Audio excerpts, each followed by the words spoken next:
Não Não, adianta. Vamos lá, então. Alânia, Tá. eu só Vai ter... vou deixar no mudo aqui. Isso. Para a gente poder começar. Tá todo mundo bem aí, gente? Todo mundo ouvindo bem? Bom, espero que sim. Dinâmica do nosso processo vai ser a mesma, tá, gente? As perguntas podem ser enviadas conforme a gente for desenvolvendo o tema aqui. Obviamente,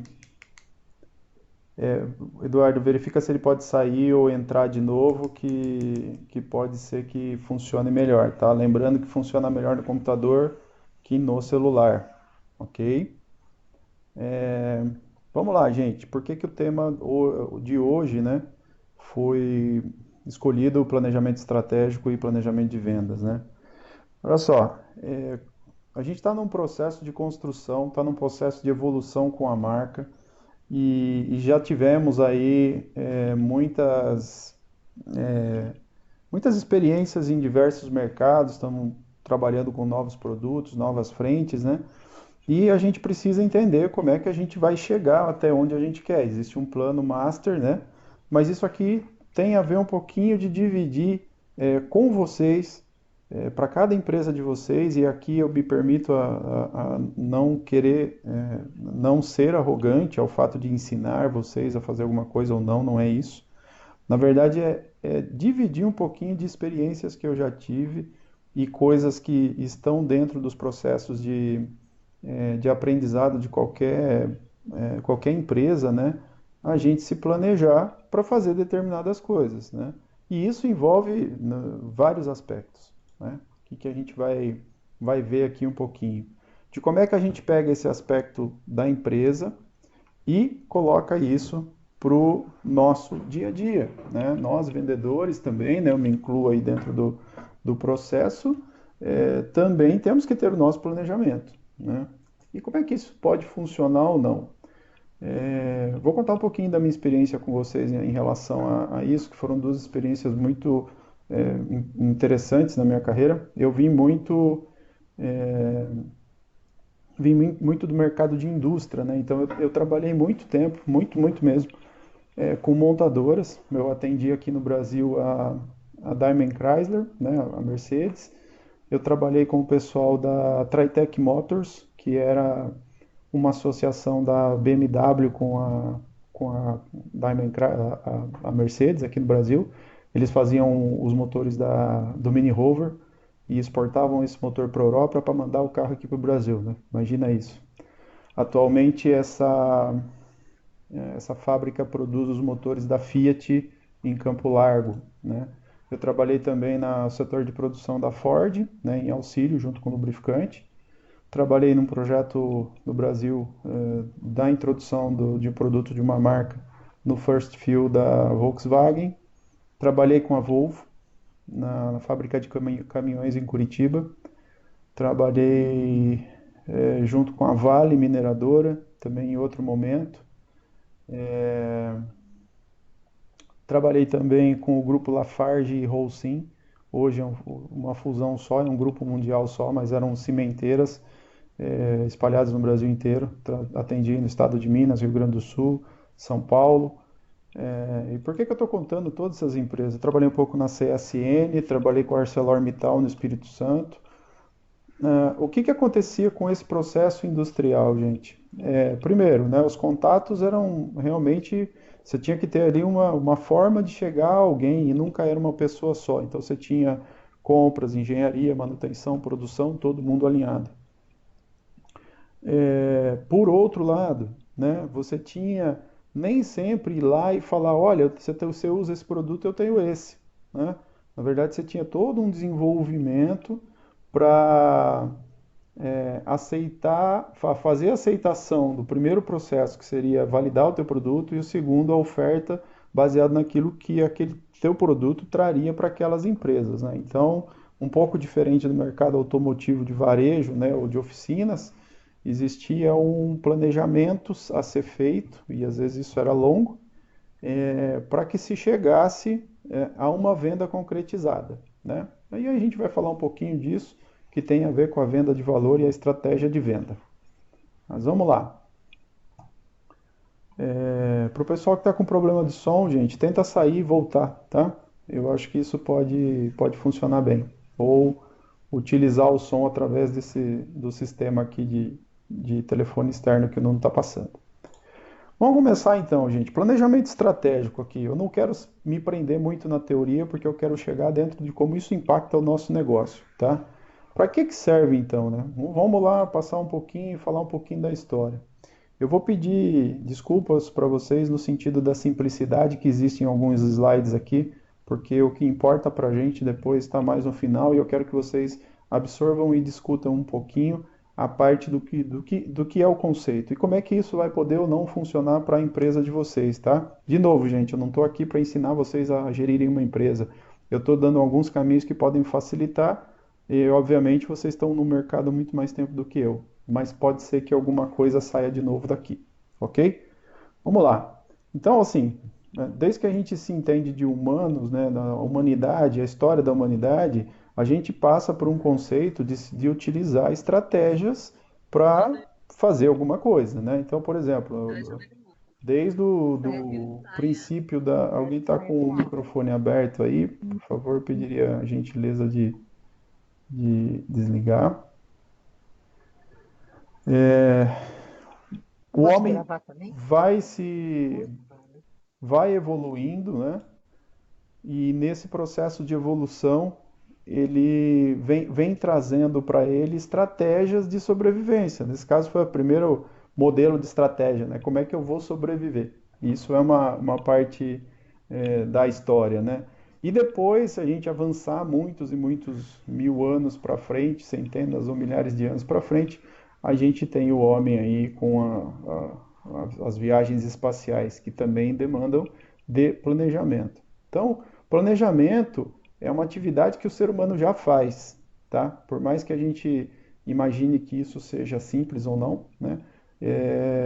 O nosso dia de ir visitar um cliente é um tipo de planejamento que a gente faz.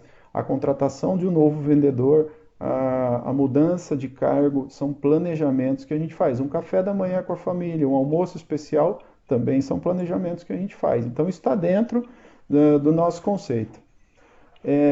Onde é que as estratégias, então, né, o planejamento estratégico ele toma mais corpo, gente? A partir das estratégias militares. E aqui não só pelas guerras pelas guerras mais modernas, né, mas as batalhas da antiguidade também, né? Que conquista de campo, que batalhão que vai primeiro, que tipo de eh, que tipo de pelotão vai na frente, quem eu vou conquistar, quem é meu inimigo. Então, são conceitos aí que a gente tem que Mas eu aplicar para fazer esse tipo de ação. Gente, só um minutinho, eu vou retornar aqui, por favor. Eu pediria que ninguém clicasse em nada da apresentação, tá? Para a gente poder não ter interferência aqui, por gentileza.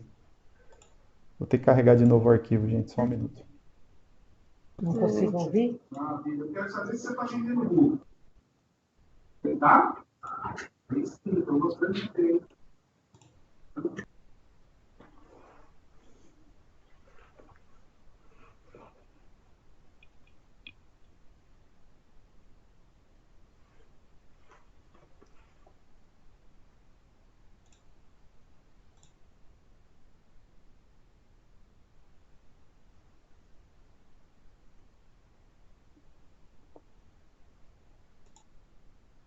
Só um minutinho que está carregando aqui, a gente já retorna.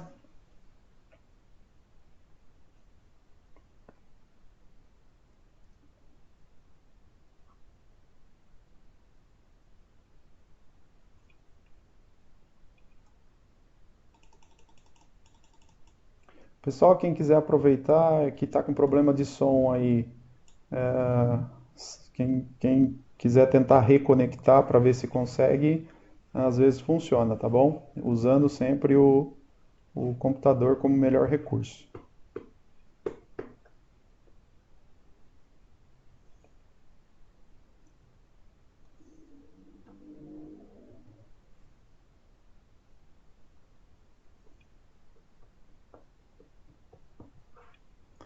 Vamos lá então, retomando rapidinho. Então falamos que a estratégia ela é refinada, né, passa por transformações e planos a partir das estratégias militares, e de novo aqui uma cadência de história. Para vocês terem uma ideia, gente, de como a influência das estratégias são grandes, eu vou citar alguns exemplos aqui que são da nossa história e da nossa mitologia, né? Aqui, para vocês terem uma ideia, é o ataque de Pearl Harbor, né, que acontece em dezembro de 1941. Basicamente, em questão de horas, é dizimada um pelotão, aliás, uma frota inteira do exército americano no Pacífico, né, onde os japoneses atacam por mar e por ar, não dando menor tempo de reação para os Estados Unidos, né? Então, isso foi uma ação planejada, né? Tem um contexto histórico de os Estados Unidos entrar com mais força em um momento da guerra do que eles estavam, enfim, né? Mas imagina atacar uma força dessa sem esse planejamento. Na figura ao lado, né, a gente tem a mitologia do cavalo de Troia, né? Onde um exército se dá de presente um cavalo em símbolo de rendição, né, vamos chamar assim, para o exército inimigo, e na verdade eles escondem lá dentro um pequeno grupo de soldados, e esses soldados dominam as impenetráveis muralhas do exército inimigo, né? Só passando por cima, sem muitos detalhes, mas alguns exemplos aqui, né? Outro aqui, gente, o ataque da Normandia, de 6 de julho de 1944, conhecido também como Dia D, né? Esse, entre aliados, o governo americano e os aliados, né, planejam esse ataque.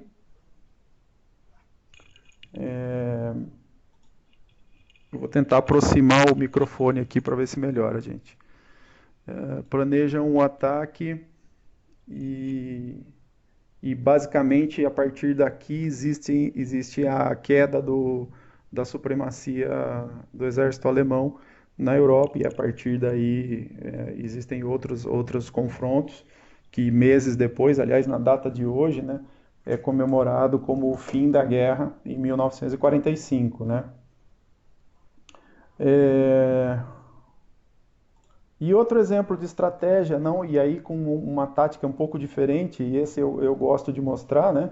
Porque, para quem não conhece, esse é o famoso Al Capone, né? E o que acontece com o Al Capone, né? Ele é um criminoso conhecido, tinha influência no poder da polícia em Chicago, nos anos 30, né? Fazia vários contravenções, né, dentro do Estado, inclusive a que mais dá notoriedade para ele é contrabandear bebida e ter bares clandestinos. Esse daqui é um dos bares em Chicago, para quem não sabe, ainda existem alguns bares ativos lá, que são pontos turísticos em Chicago. E por que eu cito ele como estratégia, né? O delegado que prendeu o Al Capone não prendeu o Al Capone pelos crimes que ele fez no sentido de assassinatos, contravenção em relação ao próprio contrabando de bebida ou tráfico de influência, essas coisas todas que ele tinha a desfavor da sua índole, né? Ele foi preso por sonegação de impostos. A estratégia do delegado foi cruzar um caminho onde a lei não pudesse impedi-lo de prender o Al Capone, e ele foi preso por isso, foi preso por sonegação de impostos, né? E por que eu cito esses casos todos, gente? Todos eles tiveram uma finalidade, tiveram, ok, onde a gente está, o que eu preciso fazer, né? E desse que eu preciso fazer, como eu vou fazer, né? E isso é o planejamento estratégico. Isso faz parte, obviamente, de outros contextos aqui que a gente está vendo, mas no nosso dia a dia, a gente também tem as nossas batalhas, as nossas guerras, e a gente precisa de uma tática, né, de um planejamento para saber o que a gente quer, que armas a gente dispõe, quem é o nosso inimigo, que território que a gente vai preencher, vai participar, né? Então, esses exemplos eu citei aqui justamente para saber que a estratégia ela pode valer de várias formas, sabendo o que você quer, né? Então, assim, da onde eu estou, o que eu preciso E o meio de conseguir isso é o nosso plano estratégico, né? Então, o que eu preciso saber nisso, né, gente? Onde eu sou forte, onde eu sou mais forte ou menos forte, né? Quais são essas ameaças que tem nesse ponto? Isso parece muito trivial, gente, mas vocês vão entender por que a gente vai tocar dessa forma, de novo, né, no par e passo da construção do conhecimento, né? O plano tem que ter uma finalidade, tem que estabelecer objetivo e tem que ter estratégia e ação, né? Isso é um planejamento, né? Então, dois pontos básicos aí é onde eu estou, né? Onde eu quero chegar, né?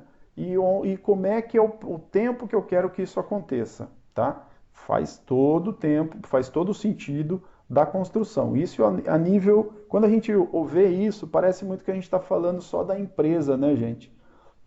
Vamos trazer um pouquinho para o nosso lado pessoal, né? Você quer trocar de carro, ou você quer comprar uma casa, como é que você faz isso, né? Você não vai imaginar que carro que você quer, o quanto você tem, o que falta para chegar naquele carro, o modelo ideal do carro que você quer está acessível para os recursos que você tem, ou da casa que você quer está acessível para os recursos que você tem. Se não está, qual é o plano que você tem para adquirir mais recursos para chegar naquilo?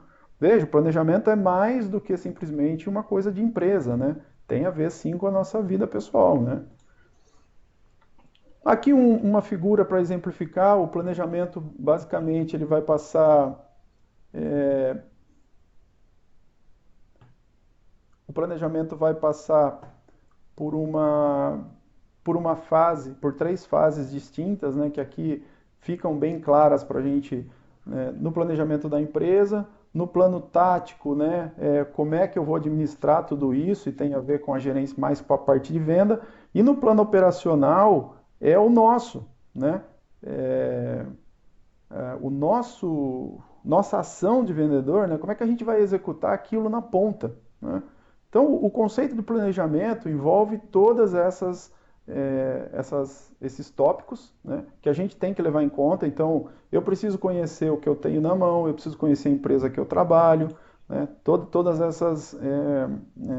esses pontos do planejamento tem que estar claro para todos os níveis da corporação, né, para todos os níveis. Não com todos os detalhes, mas tem que estar claro para todos os níveis a forma de se fazer. Um resumo aqui, gente. Então, o planejamento estratégico não é uma mágica, tá? E não é também ficar botando um montinho de frase feita ali dentro. Planejamento não é uma previsão, isso é importante que vocês tenham. Então, não é o que eu vou fazer, né? Não é o que isso vai acontecer dessa forma, na verdade é o que eu quero que aconteça, entendeu? Não é isso vai acontecer, é o que eu quero que aconteça, né? E não é uma tentativa aqui, outro ponto importante, né? Quando eu faço o planejamento, eu não estou falando aqui que eu vou acabar com todos os riscos. Pelo contrário, eu estou conhecendo os riscos, né?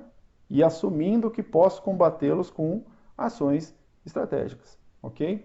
Então, diagnosticar é o começo, né? O objetivo principal é o fim, mas o planejamento e a estratégia são os meios de se conseguir isso. Eu preciso saber, de novo, onde eu estou, o que eu quero e o que eu vou fazer nesse caminho, tá? Calma que a gente vai chegar lá, né? Essa frase eu usei na convenção e ela tem tudo a ver com planejamento, gente. Tudo, tá? Essa aqui é um trecho do livro da Alice no País das Maravilhas e ela tem muito a ver com o planejamento estratégico, né? Vamos lá ler então. A Alice chega para o gato e fala assim, você pode me ajudar? E o gato responde, não, sim, pois não. A Alice de novo contesta, né? Para onde vai essa estrada? O gato pergunta, para onde você quer ir? A Alice fala, não sei, eu estou perdida. Aí o gato responde a lógica dele, né? Para quem não sabe onde vai, qualquer caminho serve. Gente, é exatamente o que diz respeito ao planejamento. Tá? Se eu simplesmente peguei, eu tenho produto no meu estoque e simplesmente só quero vender para qualquer um, para qualquer preço, para qualquer lugar, de qualquer forma, tá aí. Para quem não sabe onde vai, qualquer caminho serve. Ok? Então o planejamento é importante por isso, gente. Tá? Vamos lá. Como é que isso reflete para a gente, né? O que isso tem a ver com o nosso dia a dia? Vamos lá, onde é que eu estou no meio dessa briga toda, gente? Isso aqui é um pouquinho das marcas que estão presentes no mercado brasileiro, né? Onde é que eu estou? Quem sou eu, né? no meio desse monte de gente aqui. Aí você fala, tem marcas realmente mundiais, reconhecidas, né? Sim, mas tem mais um montão delas aqui. E aí, o que eu faço no meio disso tudo? Né? Falando do mercado de lubrificantes propriamente dito. Então eu vou brigar com qualquer um de qualquer jeito? É isso? Então, se tudo é preço, por que, sei lá, a empresa X desse hall aqui não é a empresa que mais vende no Brasil? Né? E outra, vende o quê? Em que mercado? A que preço? Essas perguntas são extremamente importantes, gente. Volto aqui. Então a gente tem dois mercados extremamente competitivos, né? Aliás, um mercado extremamente competitivo, onde está todo mundo. E eu tenho que escolher o meu lugar. Onde é que eu estou? Né? Se eu escolher errado, a qualidade dessa marca vem nesse bolo. E aí eu mostro o que é diferente. Por outro lado, tem muita gente que tem tal qualidade quanto nós temos, e se eu não conhecer o que eu estou fazendo, o meu mercado, o meu cliente, como é que eu oferto, como é que eu falo que essa marca tem valor a mais, ou a menos, ou igual que qualquer uma das que estão aqui? Né? Como é que eu comparo isso? Então, o plano estratégico tem muito disso, e tem a ver com a construção que a gente busca de marca, tá?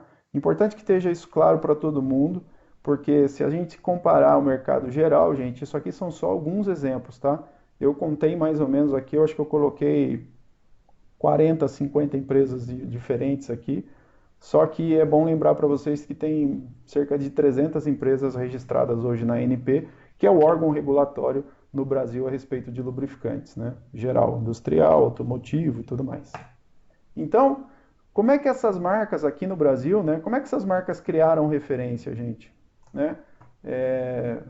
Seja pelo pioneirismo, seja pela enfatização ou de vender um benefício, de vender um valor, essas marcas trouxeram uma referência para cada uma delas. Né? Dentro do mercado brasileiro são reconhecidas e algumas no mercado mundial. O que a gente pode tirar disso? Né? Por exemplo, eu não reconheço esponja de aço no mercado. Eu compro um Bombril da Assolan, né? Já viram isso? Vai comprar um Bombril. Qual que eu pego? Sei lá, qual que tá mais barato? Da Solan. Então traz um Bombril da Solan, né?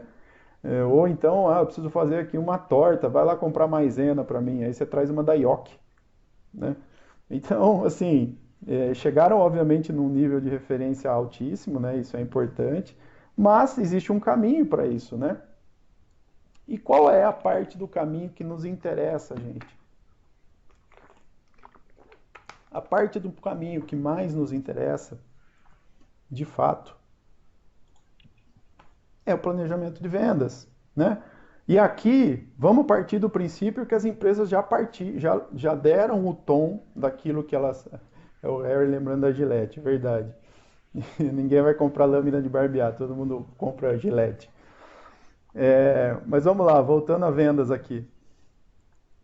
O que acontece, gente? Se eu tenho planejamento, vamos passar dessa fase, né? A empresa já deu a diretriz, eu sei o que eu preciso fazer, eu recebi meu número como vendedor, eu recebi uma área de vendas e eu estou com uma marca nova, eu estou com uma coisa diferente no mercado. Eu já parei para pensar o que eu vou fazer, né? Que tipo de visão eu quero que o mercado tenha da minha marca nova? Ou eu simplesmente coloquei ela no meio da carteira? Como é que eu me destaco? Isso, gente, é parte de vendas, né? Se vender simplesmente for colocar uma lista de preço e sair por aí, a gente tem o melhor recurso do mundo para fazer isso, que é o marketplace. A gente coloca preço, coloca a faixa de desconto, deixa na internet e tudo bem. Mas o mercado tem 300 outras opções para fazer isso. Não tem?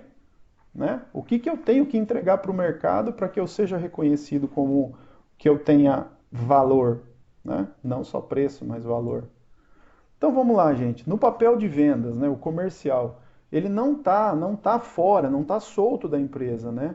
Isso, ele está inserido dentro desse planejamento estratégico, porque uma empresa vive de ações comerciais, sejam de produtos, serviços e outros elementos.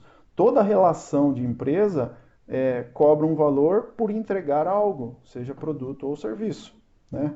E inclui-se em serviço conhecimento, né? Então, uma escola é paga para ensinar seus filhos, um médico é pago para cuidar da sua saúde, o supermercado é pago para que você tenha acesso a alimentos e outros produtos.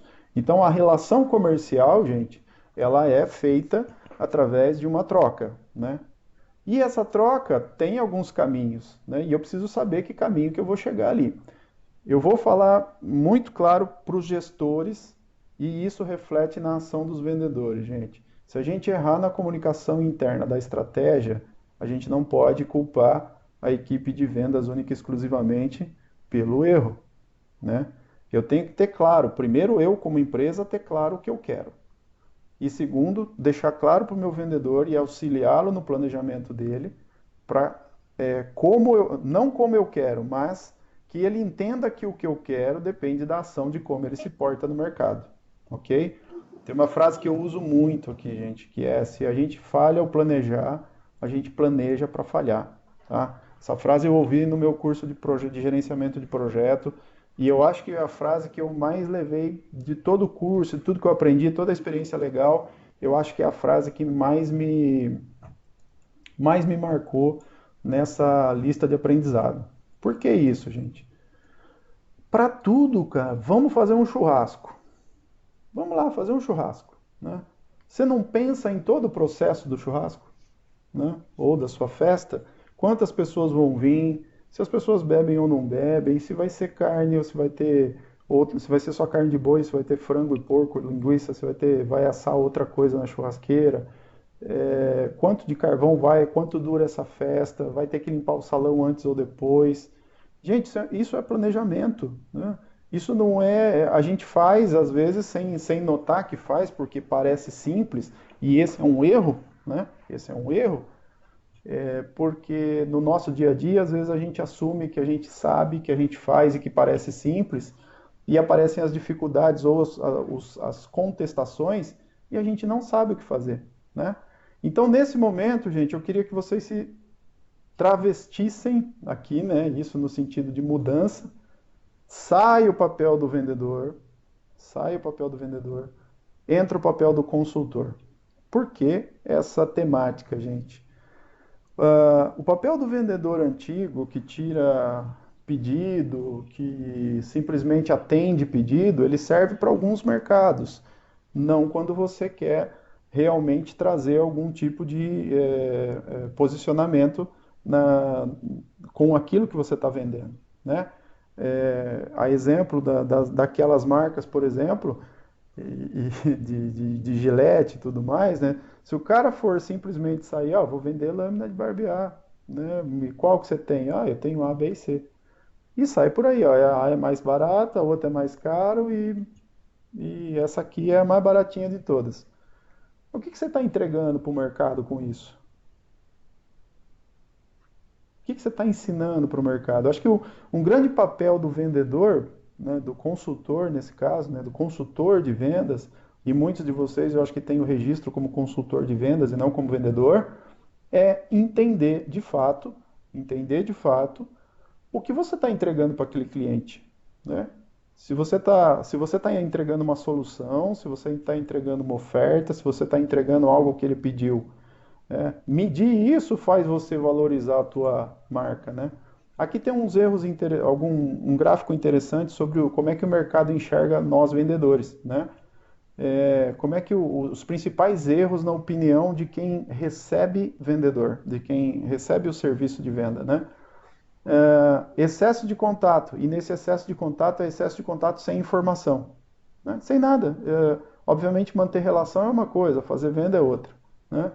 Desconhecer as próprias soluções ou dos concorrentes. E aí eu volto naquele gráfico que eu mostrei das marcas que estão no Brasil. Onde eu estou colocando? Quem são as pessoas que eu quero enfrentar com o meu produto no mercado, né? Que opções eu estou dando para o meu cliente em termos de valor e de qualidade, né? Isso é importante que vocês se posicionem, né? Desconhecimento da utilidade das soluções do negócio para o negócio do cliente. O que eu estou entregando de valor para esse cliente, né? Aliás, no nosso mercado tem um detalhe a mais: desconhecer o perfil do cliente do nosso cliente, ok?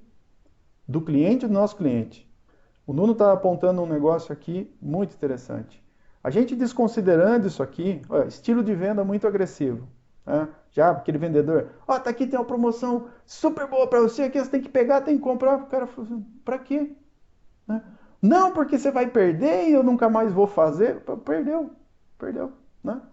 Ou o erro mais comum, abandona o cliente após fechar a venda. Abandonar o cliente após fechar a venda. Isso não é papel de consultor, né?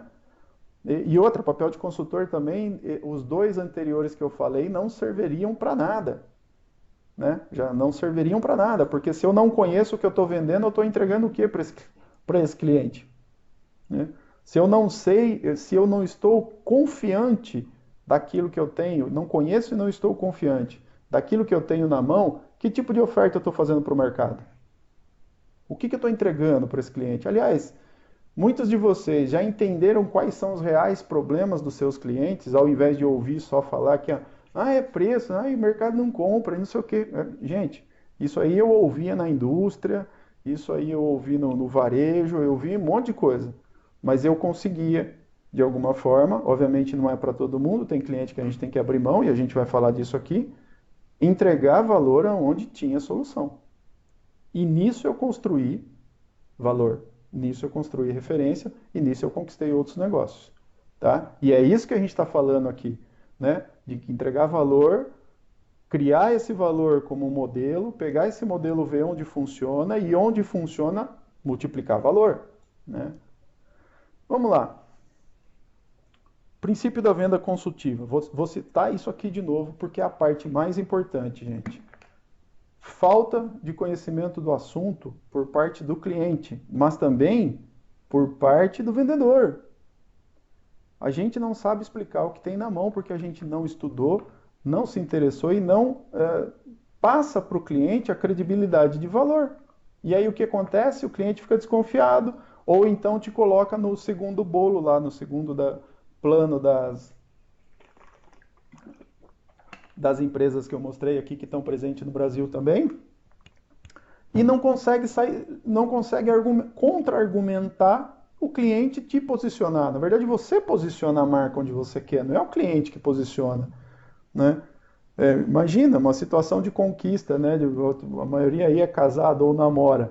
Você fez o quê? Mostrou o seu melhor, né? Porque o mercado está de extrema concorrência.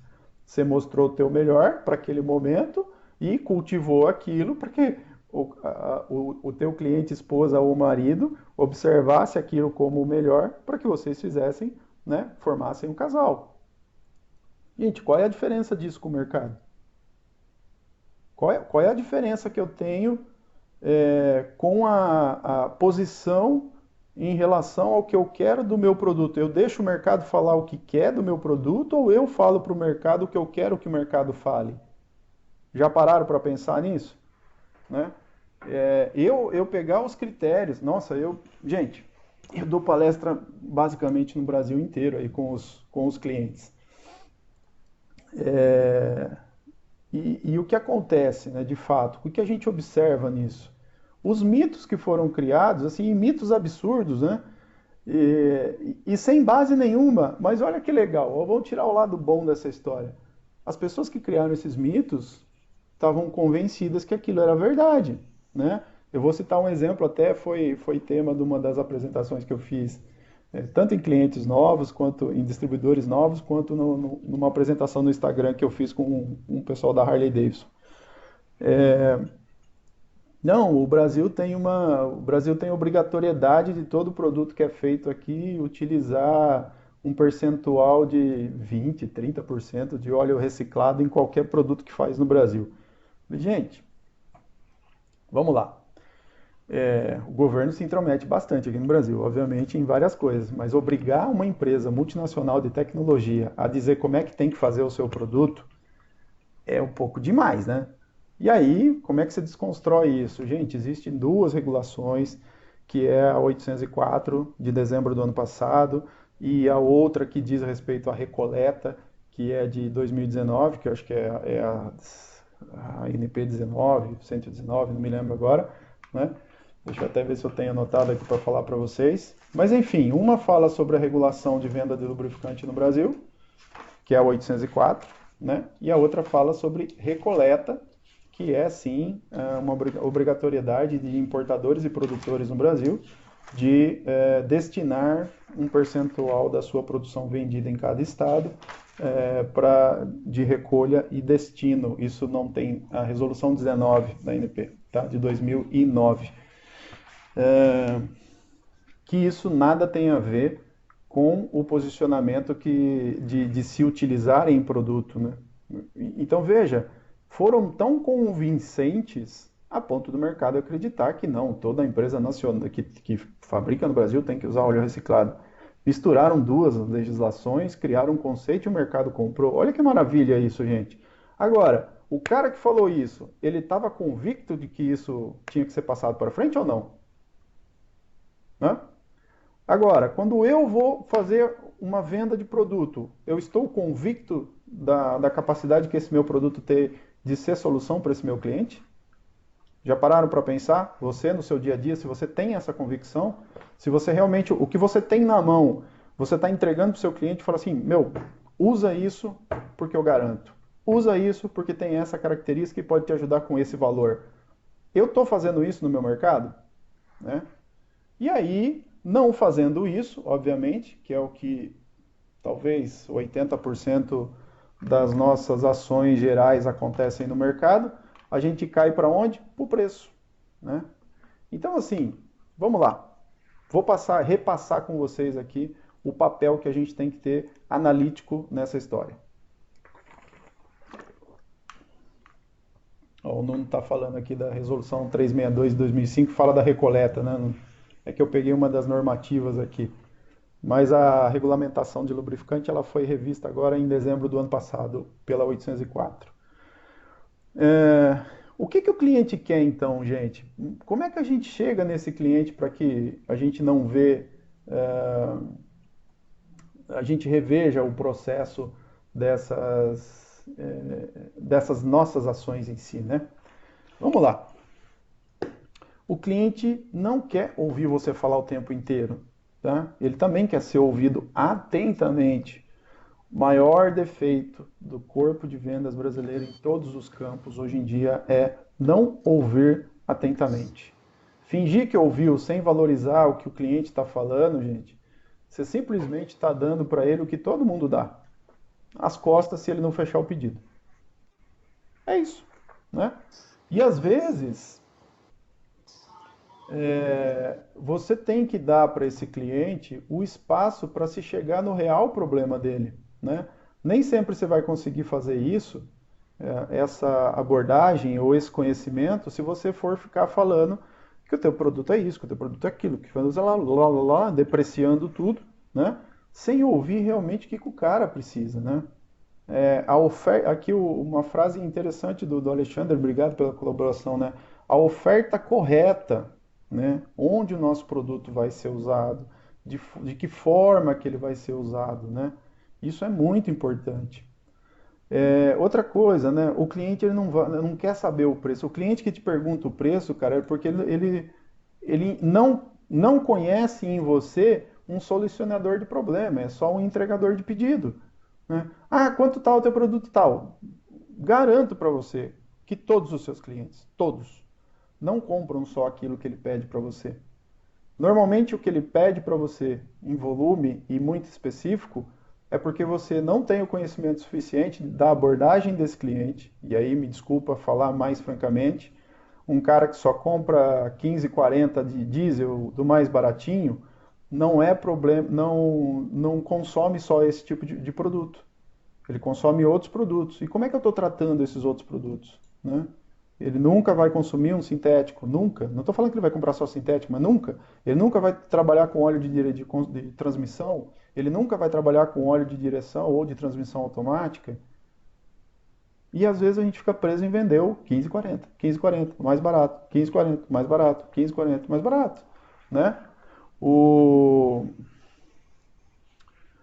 O Nuno está lembrando aqui da questão dos óleos usados, né, do O-Look que a gente fala. Eu vou voltar nesse tema, gente. Podemos abordar, inclusive, isso numa outra apresentação também. Mas é importante dizer que isso foi uma maneira de se diminuir o impacto no meio ambiente. Muitas pessoas estavam usando o óleo usado, até um tempo atrás, antes das resoluções virem à tona, né? O óleo usado era simplesmente destinado para queima, Silvio. enfim. Já agora só adicionando um pouco, porque tinha aqui alguns comentários e era importante que ficasse claro como é que funciona o óleo usado aqui no Brasil. Então é assim, todo o produtor tem que reportar todos os meses para a ANP as suas vendas. E uma percentagem dessas vendas por região, por exemplo, o objetivo de recolha anual no Brasil é que cada produtor tem que recolher, em 2019, 40,1% das suas vendas tem que recolher para reciclagem. Obviamente que nenhuma empresa tem estrutura para recolher. Portanto, as várias empresas, a Petrobras, a Repsol, a Ipiranga, todas elas contratam recoletores no mercado que vão cumprir com esses volumes e emitem certificados para as empresas e as empresas apresentam esses certificados, não é? Os caras vão às oficinas, vão ao mercado, compram o óleo queimado e recolhem o óleo queimado para eles e emitem certificados. Eles depois têm que direcionar esse óleo queimado para uma finalidade, neste caso, para reciclagem. E no Brasil, como vocês sabem, existem 6, 7 empresas recicladoras, sendo que uma delas faz tudo, que é a Luarte, não é? Tem a Luarte, que é gigante, e depois tem umas mais pequenas, tem o Norte, tem a Proluminas, tem a Fénix, tem a Tasa, que são empresas que reciclam o óleo. O problema neste momento é que no ano passado, com os custos muito altos de combustíveis, as empresas não conseguiam comprar óleo queimado no mercado porque havia um mercado paralelo para usar o óleo queimado como combustível, não é? Mas não existe obrigação nenhuma, não existe essa lei de que obriga as empresas do Brasil a incorporarem na sua produção óleo reciclado. O que existe somente é a obrigação de reciclar uma percentagem das suas vendas por região. E mesmo por região varia muito. Por exemplo, para termos uma ideia, na zona do Erie, no Nordeste, o objetivo era 36%. Mas, por exemplo, em zonas onde já existe uma industrialização maior, no Sudeste, chega aos 42% de reciclagem. E, portanto, que fique bem claro, a obrigação é do produtor ter certificados, ter provas que recolheu uma percentagem de lei daquilo que vendeu. E depois existe o outro mercado, que é o que é que acontece a esse óleo. E aí perde-se um pouco o controle, ele volta a aparecer numa grande parte como óleo básico reciclado, que normalmente, tirando o da Luarte, tem baixa qualidade, e outro, grande parte dele vai para queima, vai para combustível, é um uso que se perde, não é? Eu vou acrescentar ainda um dado técnico nisso que o Nuno está falando, que é assim, né? Se a regra fosse linearizada, né? Então assim, ó, não tem que usar 20% de óleo reciclado em todo produto que é feito no Brasil. Vamos lá, gente, eu vou partir por um fundamento técnico e quero ver como é que vocês conseguem me responder. Quando eu passo por um processo de reciclagem, normalmente o que eu faço aqui no Brasil eu tenho duas produções, uma mais refinada que é o grupo 2 e uma genérica que é o grupo 1, que todo mundo basicamente faz esse, só a Luarte faz grupo 2. Mas eu produzo óleo sintético. Que tipo de óleo reciclado eu posso colocar no meu óleo sintético feito no Brasil? Zero. Eu não reciclo óleo sintético. Não existe óleo sintético reciclado, né? Então, assim, é outro conceito onde essa base não funciona, né? Tem empresas que optam em usar o óleo refinado, tem empresas que optam em usar a base refinada. Ponto final. A obrigatoriedade ela não existe, tá, gente? E aí, de novo, eu volto, o convencimento disso é tão forte que criou-se já a ideia disso no mercado. Querem outra comprovação? Procurem a norma que descreve isso e me entreguem. Só isso. Porque nada se faz com lubrificante no Brasil sem que seja normativo. Tá? E isso fique bem claro para vocês. Querem pesquisar a 804, você vai ter todo o rol de como se vende lubrificante no Brasil.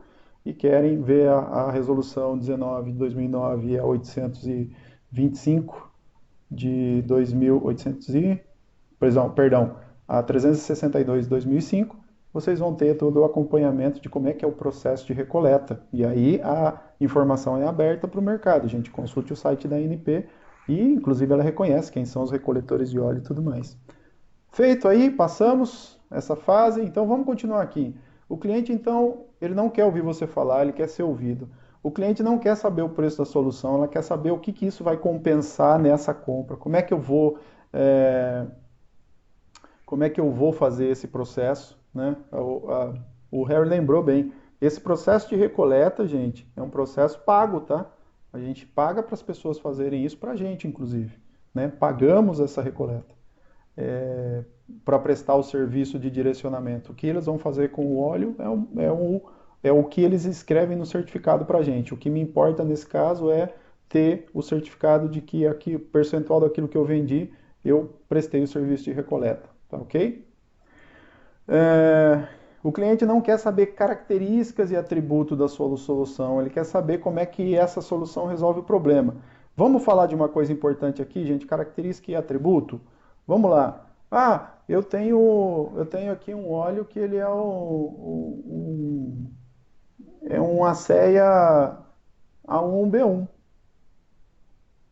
Tá, essa é uma característica.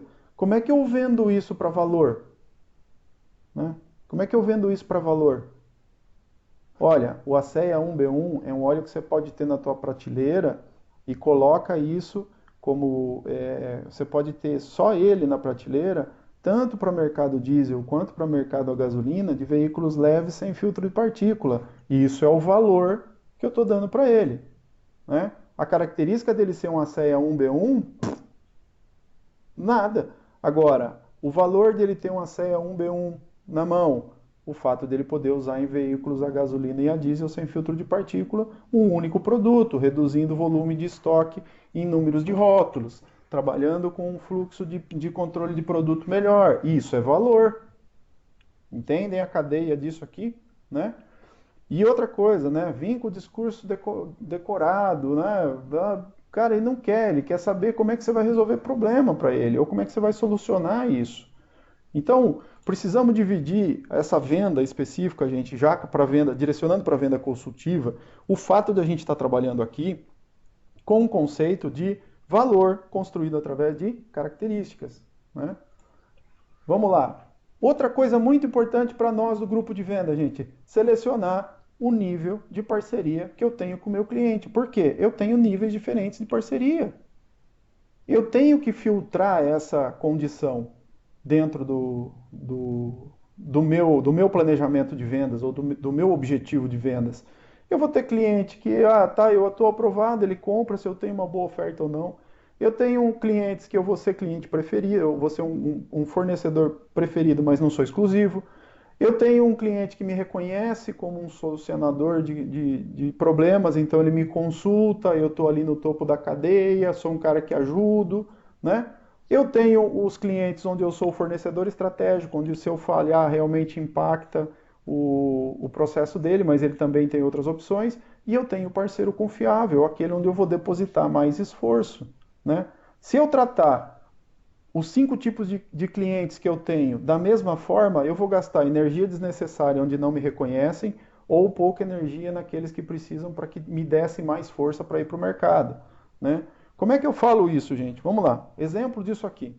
Eu vou lá, sei que é um cara influente, se eu vender ali é importante, eu vou naquele cara e descarrego a chave de ferramenta, abro a chave de ferramenta, a caixa de ferramenta para esse cara e dou desconto, e dou prazo, e faço campanha, e não sei o quê, e dou treinamento, não sei o que lá. Primeiro, você entendeu se era isso realmente que esse cara precisava? E depois de fazer esse esforço todo, o mês seguinte, onde houve alguma variação, você não pode fazer as 19 coisas juntas que você fez para ele, você só faz 16, e ele vira e compra do teu concorrente. Alguém já passou por isso? É alguma coisa que eu inventei agora aqui, né? Então, selecionar bem o teu parceiro para saber em quem você constrói relacionamento, oferta e cadeia de valor, que mais ou menos são os 3 grupos que estão dentro desses 5, eu preciso ter claro para mim quem são esses caras que estão do meu lado. Se eu não tenho, o que eu faço? Ponho a carteira embaixo do braço, rodo pra caramba, ora vendo, ora não vendo. Se eu chegar num determinado momento onde que eu preciso de uma força, eu não sei com quem contar, fico deteriorando o meu preço e eu entreguei o que para o mercado? Zero dia 30, começa dia 1º e é vida nova? Quem são os caras que eu posso contar? Quem são os melhores pagadores? Quem são os piores pagadores? Mas quem são os caras que são mais estratégicos, né? Gente, o Nuno está lembrando aqui do custo de venda. Vender não é só lucro, vender também dá prejuízo. E tem hora que, dentre desses caras aqui, na profundidade do relacionamento ou no valor que você tem dentro desse cliente, é melhor não vender. Como assim? Venda, não vende? Sim, não venda. Estrategicamente, muitas vezes, algumas vezes, não vender é a melhor estratégia. Se você quer criar cadeia de valor, em alguns momentos não vender é a melhor estratégia. Né? Quando a gente fala do ciclo de venda, lembra que também existe um ciclo de compra, gente. Então a gente tem que saber como é que a gente está inserido nesses dois pontos, tá? Então a gente tem lá, simploriamente, a nossa prospecção, abordagem, quais são as necessidades e o fechamento da proposta. Por mais que esse ciclo de venda esteja simples, gente, eu garanto que muitos de nós às vezes passamos por cima disso. A gente aborda, entrega o preço e o cara não sabe, você não sabe se ele fechou ou não, se ele entendeu o que você tinha para ofertar ou não, né? A gente passa por cima dos processos. E no ciclo de compra a mesma coisa. Se ele não perceber valor em você, né, ou não perceber o problema que você pode solucionar, ele passa batido e vai para o próximo. Né? Simples. Ah, é preço, preço, preço. Não, gente, é valor. O que você está entregando para o seu cliente dia a dia? O que você está entregando para o seu cliente dia a dia? Se a coisa fosse só preço, por que a empresa X mais barata não é a melhor do mercado? Ou a que vende mais?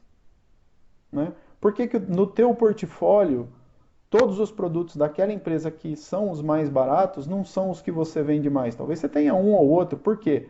O nicho de mercado que você escolheu atender requer aquele nível de qualidade. E os outros? Por que não é todo mundo que compra aquele mesmo cara? Né? Vamos lá, gente. Isso aqui tem um negócio que chama curva de valor, né? Onde é que eu sou igual e onde é que eu sou diferente? Aqui eu tenho dois exemplos para mostrar para você muito rapidamente. Isso aqui foi criado dentro de um livro que chama Navegando no Mar Azul, né? Que é um livro sobre estratégia de vendas, é bem interessante para quem quiser conhecer, né? O que acontece? Se você avaliar, nesse caso, dois circos famosos, mais o Circo de Soleil, na cadeia de valor, né, por que o Circo de Soleil é mais caro e os outros são mais baratos? Sendo que tem lá a atração circense, os dois têm, né? Os espetáculos com animais, os dois têm. Aqui, outros espetáculos de picadeiro, né, humor, todos têm. Então, o Circo de Soleil, ele só vai se igualar aqui na parte do humor. Né? Só que chega aqui, né, num picadeiro único, por exemplo, todos têm. O Circo de Soleil também já passa para um outro nível, porque o picadeiro do Circo de Soleil é itinerante, passa por temas, é um circo que passa a ser temático. Hoje você já começa a ver outros circos trazendo atrações temáticas, né, de não tão elaboradas quanto a do Circo de Soleil. O ambiente mais refinado, mistura música e dança. Quer dizer, criei uma cadeia de valor onde, se eu operar só nos níveis básicos, eu estou perdendo, porque eu não tenho o que todo mundo tem, mas eu tenho outras coisas que eu tenho que valorizar mais, e o Circo de Soleil faz isso, por isso que o ticket médio deles é maior do que a maioria dos circos de grande porte. Entenderam o conceito da cadeia de valor, gente? Então eu vou pegar numa análise crítica e de repente a gente vai chegar no nível de iguais, igual tem aqui, ó, eu sou igual a todo mundo, o que eu faço de diferente? Aí entra a tua percepção de venda, que é como é que eu entrego bem, como é que eu dou suporte, eu tenho que entregar o valor para o cliente. Se eu sou, em termos de produto, igual, eu tenho que entregar algo de valor. Que valor é esse que eu tenho? Né? Que valor tem a minha empresa para entregar para o meu cliente, para eu ser diferente do meu concorrente? Ou para eu ser destaque em relação ao meu concorrente? Aqui é mais uma empresa, isso aqui já é uma empresa de vinhos, né? E nesse caso é uma empresa O Nuno tá falando aqui, ó. Todo mundo reclama do Circo de Soleil por causa de preço, mas você vê os espetáculos estão sempre cheios, né? E eu já vi exibição, olha que interessante. Eu já vi exibição do Circo de Soleil no cinema, então você paga para assistir e que nem é ao vivo, né? Uma projeção do Circo de Soleil. Vamos lá. Aqui foi um negócio diferente, né? Isso é uma empresa chama Wine That Loves, é uma empresa que uma vinícola que apostou em vinhos mais jovens. Então, em termos de outros serviços de vinho, ele perdia muito. Então, ele tinha um valor intermediário, não era nem o mais baixo nem o mais alto em termos de preço. Só que ele não tinha tanto uso de terminologia complicada, o investimento em marketing, não era nada disso. Mas o que ele fez? Ele simplificou a vida de novos bebedores de vinho, né? Então ele escrevia na garrafa, lá, colocava o vinho tal e já colocava a harmonização ideal na garrafa, por meio de figura, não por meio de rótulo. E esses caras despontaram com um valor acrescido de marca, um reconhecimento de marca muito grande num público diferente, né? Então, selecionar o meu mercado, saber quem são meus competidores, quais são minhas características e o valor que eu entrego para cada um desses mercados é de suma importância para o teu planejamento. Se não, gente, vocês têm outras 299 escolhas para entregar produto barato, né? Agora, o produto barato sofre o mesmo efeito que o outro produto mais barato, que o outro produto mais barato. O mais barato vai ser trocado pelo mais barato sempre, né? O que eu entrego de valor com isso? É isso que a gente tem que ver.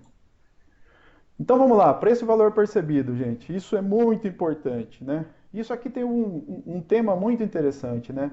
Então é a visão do preço, na verdade ela é só interna. Quem tem preço sou eu que sei o quanto custa. O quanto custa a minha estrutura, o quanto custa a minha compra, o quanto custa o meu estoque, o quanto custa o meu vendedor, né? A gente vê às vezes muitas empresas partindo só para vendas de telefone, que é muito mais difícil provar valor por telefone, né? Mas vamos lá. Nesse conceito, o seu cliente, se ele receber simplesmente um produto e um valor na frente, e um preço na frente, passou-se, né? Ou ele já reconhece que o teu posicionamento de marca, ou você tem que ensinar para ele o que é que você está entregando para ele de fato, né? Outra coisa aqui, né? Quanto vale a hora daqueles que se dedicam a realizar esse serviço? Né? Você, profissional de venda, quanto custa o seu tempo de ir lá e fazer toda aquela abordagem para o cara simplesmente virar e falar qual que é o seu mais barato? Você, como profissional, se valoriza com isso?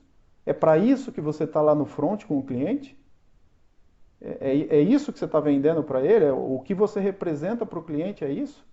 Uma tabela humana de preço mais baixo, né?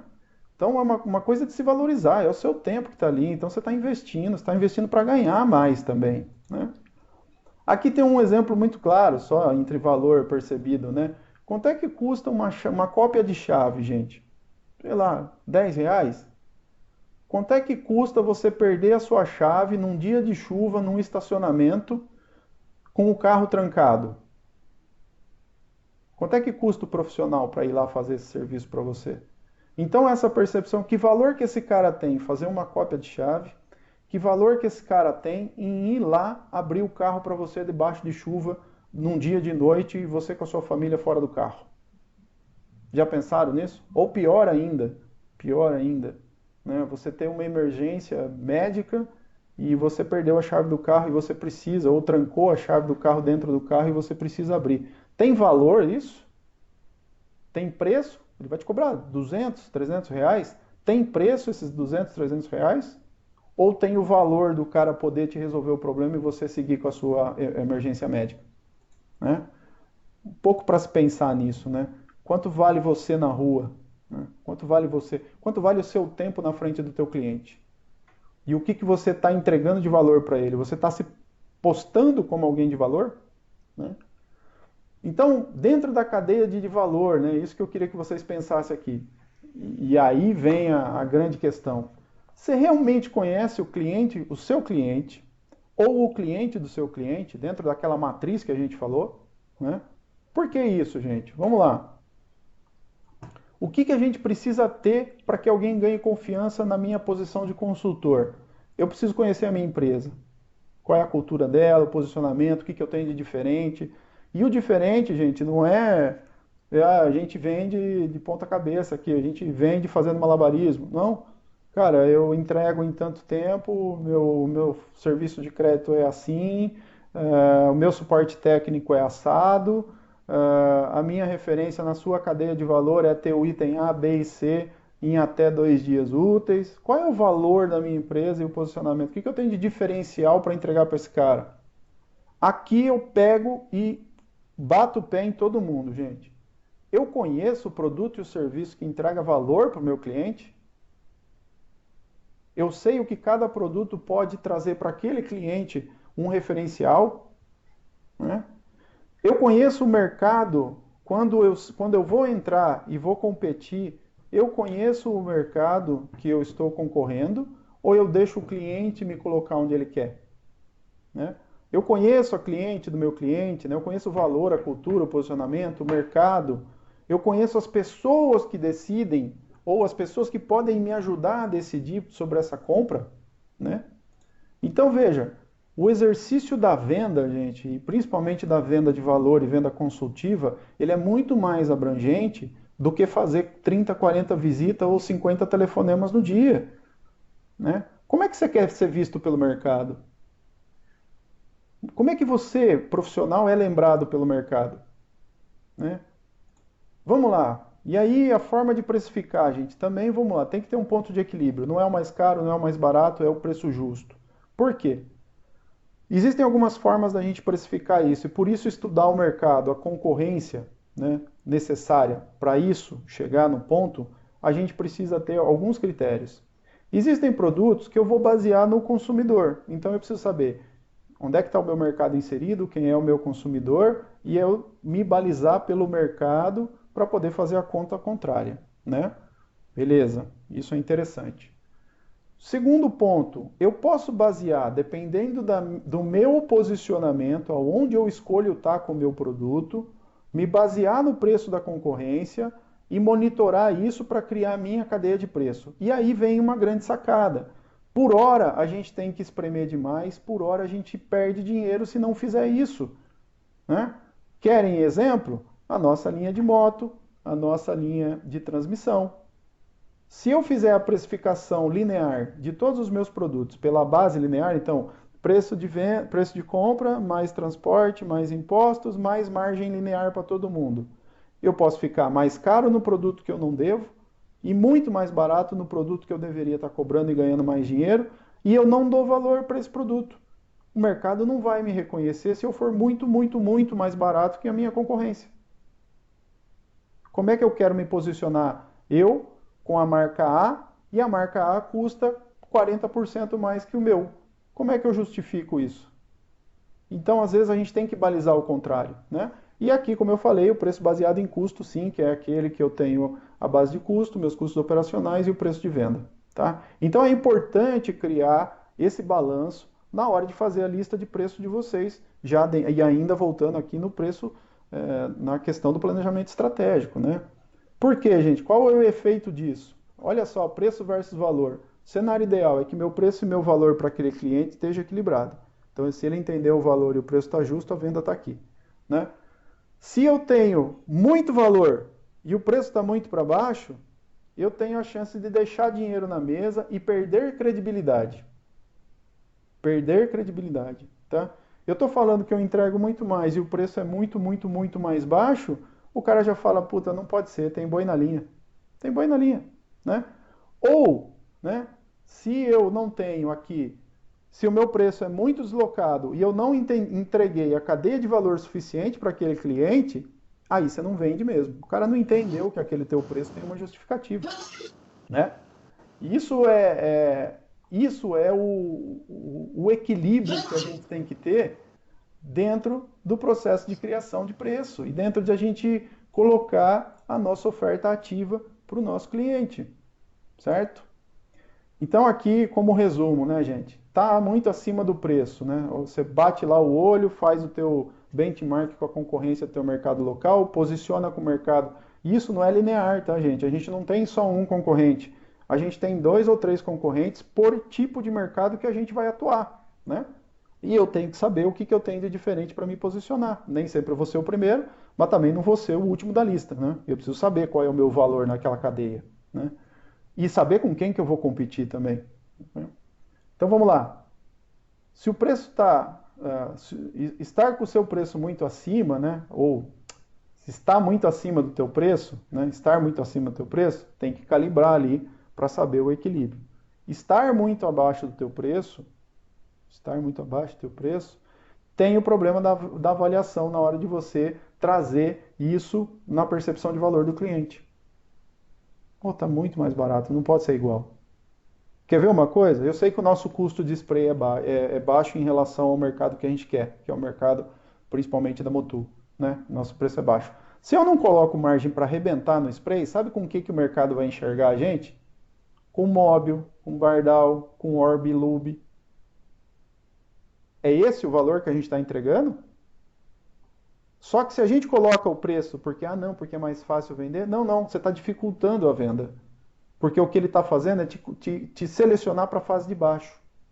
O cliente está fazendo, aos olhos do cliente, você está muito mais perto daqui de baixo e caro do que barato em relação ao desempenho da concorrência de produto premium, né? É isso que você tem que levar em conta na hora de fazer a precificação. E vendedores, às vezes vocês têm que também ter a habilidade de bater o olho na prateleira do cliente e fazer a conta reversa daquilo que ele vende para o mercado que você quer posicionar. Felizmente, gente, a Repsol passa uma cadeia de valor para vocês que a gente consegue estar no nível mais baixo e simples das cadeias de custo, né, intermediários ali, até o topo. Se eu linearizar tudo no meio, eu não saio do lugar. Eu tenho que trazer para baixo o que é para baixo e elevar para cima o que é para cima, né? Isso tem que ser um exercício de percepção de mercado, né? Volta lá, gente. Vou dar aqui seis dicas para vocês em relação à venda consultiva, para a gente já ir caminhando aqui para o final da apresentação. Primeira técnica, não venda. Conheça o seu interlocutor, conheça o cliente, o teu mercado, aquilo que a gente falou no slide anterior. Quem é o cliente do teu cliente, a cultura do teu cliente, o que de fato traz valor para ele ou não. Segunda técnica, pergunte, mas pergunte com os olhos, com os ouvidos abertos, né? A terceira, ouça com qualidade. Ouça com qualidade. Você vai saber, e tem um exemplo nosso no Espírito Santo, e isso eu gosto de falar muito, e obviamente tem outros exemplos, mas a gente conseguiu conquistar uma série de negócios no Espírito Santo através do nosso distribuidor, depois de um cliente específico na venda de diesel sintético, depois de quase 2 horas de reunião, os últimos 15 minutos, por causa de uma frase do cliente, foram determinantes para que o projeto andasse. Em 1 hora e 45, a gente ia sair dali do jeito que entrou. Nos últimos 15 minutos, foi uma frase do cliente que hoje rendeu para a gente quase 8 novas transportadoras com o mesmo projeto. 8 transportadoras de grande porte, né? Então é muito importante que isso... nesse caso aqui o Nuno está lembrando qual foi a frase. A frase foi a seguinte, gente. Se eu conseguisse 0,1% de redução no meu custo de diesel, eu estaria comprando um caminhão no final do ano, porque para mim 60% do meu custo frete é diesel. Bingo! Toda a estratégia foi desenhada em cima disso. E a gente de fato entregou para esse cara um efeito que depois a gente não conseguiu relatar isso ainda, e é uma das coisas que a gente precisa fazer, relatar as coisas boas que a gente conhece, né? E no final dessa história, a gente conseguiu replicar o trabalho desse cara com outros. E ele... Silvio, já agora, só dando aqui uma chega. A gente podia ter ficado lá 5 horas falando que reduz o período de muda, que prolonga a vida do motor, que é o que vai manter a garantia do fabricante. Podíamos ter lá estado imenso tempo a falar de características verdadeiras do produto, mas que para o cliente não era o que ele queria. Ao usar a técnica 1, né, que é o Silvio fez, que é conhecer o cliente, o Silvio e a Nalesso, né? Ao usarem a técnica 2, que é perguntando, a usar a técnica 3, ouvindo, não é? Eles chegaram à conclusão que o cliente estava, e agora voltando àquele ciclo de compra e ciclo de venda, o cliente estava dizendo qual era a sua verdadeira necessidade. O que é que ele queria? Queria redução do combustível. E a redução do combustível fez com que toda a venda se mudasse, porque aí tínhamos uma solução legal para ele. Então, muitas vezes o cliente não nos quer dar exatamente a sua necessidade. Mas quando entramos numa conversa mais informal e menos preparada, não é? Porque tal como a gente tem cursos de venda, o comprador tem cursos de compra, não é? O comprador sabe as técnicas todas que a gente utiliza, não é? Portanto, no fundo, o que interessa é a relação humana, é duas pessoas que se respeitam e que se ouvem, e nós, vendedores, queremos conhecer o cara do lado de lá para perceber o que é que ele precisa, para poder dar a ele o que ele precisa. Porque não interessa visitar este transportador 50 vezes, custo. Não interessa ligar todas as semanas, é um custo. Não interessa oferecer desconto, é um custo. Não interessa oferecer produto, é um custo. O que interessa é tentar, ouvindo o cara, descobrir o que é que ele precisa. E às vezes o que ele precisa acaba por não ser preço, não é? E detalhe desse fato, gente, a gente não estava lá para ofertar o produto que foi ofertado, que foi, nesse caso, o HPD. Não, a gente não estava lá para isso. A gente foi para conhecer o cara, saber o que ele usava, tentar utilizar o THPD como uma paridade de opção de compra. Olha só qual era o objetivo inicial, gente, é ser uma opção de compra porque o cara era referente. Só que no meio dessa construção de conversa apareceu o problema real dele. Então a gente falou, olha, eu tenho isso para te entregar, mas se você está buscando isso, a gente poderia fazer dessa forma. E hoje o mercado se converteu, inclusive isso influenciou a troca de produtos de transmissão, então já tem um mercado grande para 75,90 para esses mesmos clientes, existe uma demanda para 75,80 também, que eu acho que o Diogo não está aí para falar, mas ele sempre fala disso e agora a gente já tem o produto. Então assim, criou-se um mercado paralelo através dessa construção. E eu cito outro trabalho também que foi muito bem feito aqui, e com o mesmo produto em dois mercados diferentes, né? O Rogério acabou de escrever aqui, eu ia falar dele. O Rogério criou um conceito em relação ao 7590 nosso, sintético, cartago tração integral, autoblocante, tão bom, tão grande, que durante muito tempo, ainda hoje é um dos grandes, mas virou durante muito tempo o meu maior consumidor de 75,90. Agora, o outro lado, de solução técnica. A FGF fez isso com o mesmo produto nos câmbios da Harley Davidson. O que esses três exemplos têm a ver aqui, gente? Ouvir a necessidade de trazer uma solução. Hoje, esse produto que a gente, principalmente esses dois produtos, tem como referência nesses clientes que utilizaram e no burburinho do mercado, produtos de solução técnica. Não é o fato dele ser sintético, é o fato de esse produto resolve o meu problema. E se o seu problema é igual ao meu, use ele. Entendem como isso tem que ter? Mas vamos lá. Então, primeiro, não venda, conheça, não venda, pergunte, não venda, ouça com quem quer ouvir. Tá? Outro passo, quinto passo. Não venda ainda, alinhe. Se a tua solução e o problema do cliente estão dentro da mesma cadeia, por quê, gente? Se isso não acontecer, não venda. Se você quiser elevar o padrão, se não chegou ao consenso de solução, não venda. Se coloque num outro momento, dê uma outra alternativa. Vá para um outro caminho, entregando uma outra solução. Aquela não resolveu para aquele momento. Pode ser retornada num outro ponto, mas pode ser retornada, né? E aí sim, a sexta técnica, venda. Aí sim, venda. Por quê? Se você cumpriu todas essas outras etapas, você conseguiu entregar para esse cara o quê? Uma cadeia de valor. Ah, eu não tenho tempo para isso. Gente, então você não tem tempo para vender valor. Você vai escolher uma marca que você vai sair vendendo preço, até que venha outro vendedor na mesma linha sua com 10 centavos a menos e vai vender preço, e você vai perder tudo que você fez. Tá? Vamos ter esse mercado também, gente? Vamos ter sim, ele vai existir, a gente vai atuar, porque como eu falei, a gente tem os dois ranges de produto aqui, tá? Mas, nesse caso, o que a gente faz é que quando a gente constrói valor, quando a gente constrói valor, é diferente. O cliente te enxerga como solução, né?